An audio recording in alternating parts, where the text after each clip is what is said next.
Cooking with Kaveri ಲಾಗ್ಸ್ಗೆ ಸ್ವಾಗತ. ಇವತ್ತು ತಾಲಿಪಟ್ಟಿ ಮಾಡೋದು.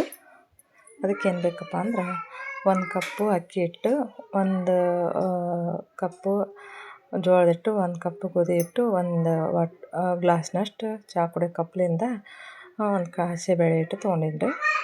ಇದನ್ನು ಏನು ಮಾಡಬೇಕು, ಒಂದೊಂದು ಹಾಕೊಂಡು ನೋಡ್ರಿ. ಮೊದಲ ಒಂದು ದೊಡ್ಡ ಕಪ್ಲಿಂದ ಅಕ್ಕಿ ಹಿಟ್ಟು ತೊಗೊಂಡು ನಾನು ಜಾಸ್ತಿ ಪ್ರಮಾಣ ಅದನ್ನು ತೊಗೊಂಡೀನಿ. ಆಮೇಲೆ ಜೋಳದ ಹಿಟ್ಟು 1 ಕಪ್ಪು, 1 ಚಹಾ ಕುಡಿಯೋ ಕಪ್ಲಿಂದ 1 ಕಪ್ನಷ್ಟು ಗೋಧಿ ಹಿಟ್ಟು, ಒಂದು ಅರ್ಧ ಕಪ್ನಷ್ಟು ಹಸಿಬೇಳೆ ಹಿಟ್ಟು, ಜೀರಿಗೆ ಹಾಕಿರಿ, ಒಂದು ಸ್ವಲ್ಪ ಜಜ್ಜಿ ಹಾಕಿರಿ, ಟೇಸ್ಟ್ ಬರ್ತಾವೆ. ಮತ್ತು ತುರಿದ ಗಜ್ಜರಿ ಹಾಕಿರಿ. ನೆಕ್ಸ್ಟು ಒಂದು ಸ್ವಲ್ಪ ಬಡ ಜಜ್ಜಿನ ಟೇಸ್ಟ್ ಬರ್ತಂತೇಳಿ ನಾನು ಮೆಣಸಿನ್ಕಾಯಿನ ಅದನ್ನ ಹಾಕೀನಿ. ಕರಿಬೇವು, ಸಣ್ಣಗೆ ಹೆಚ್ಚಿದ ಈರುಳ್ಳಿ ಹಾಕಿರಿ. ನಾ 2 ಈರುಳ್ಳಿ ಹಾಕೀನಿ. ಕೊತ್ತಂಬರಿ ಮತ್ತು ಇದು ಅಜ್ವಾನ ಪುಡಿ ನೋಡಿರಿ, ಪುಡಿ ಮಾಡಿ ಹಾಕ್ಕೊಂಡೆ ನಾನು.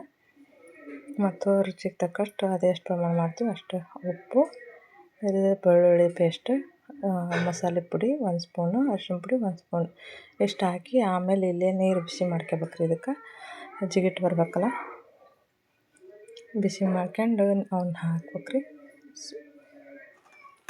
ಬಿಸಿ ನೀರನ್ನು ಹಾಕಿ ಕೈ ಆಡಿಸ್ಬೇಕು ನೋಡಿರಿ. ಒಂದು ಸ್ವಲ್ಪ ಮೆತ್ತಗ ಇರಬೇಕು, ಅತಿ ಗಟ್ಟಿ ಆಗ್ಬಾರ್ದು ನೋಡಿರಿ. ಈ ಥರ ನೀರು ಹಾಕಿ ಮ್ಯಾಗ ಹಿಂಗೆ ತಟ್ಟಬೇಕು.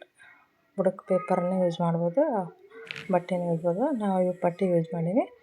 ಎಣ್ಣೆ ಕೈ ಆಡಿಸಿ ಹಂಚ ಮೇಲೆ ಹಾಕಿಬಿಟ್ರೆ ರುಚಿಯಾದ ತಾಲಿಪಟ್ಟಿ ರೆಡಿ ನೋಡಿರಿ.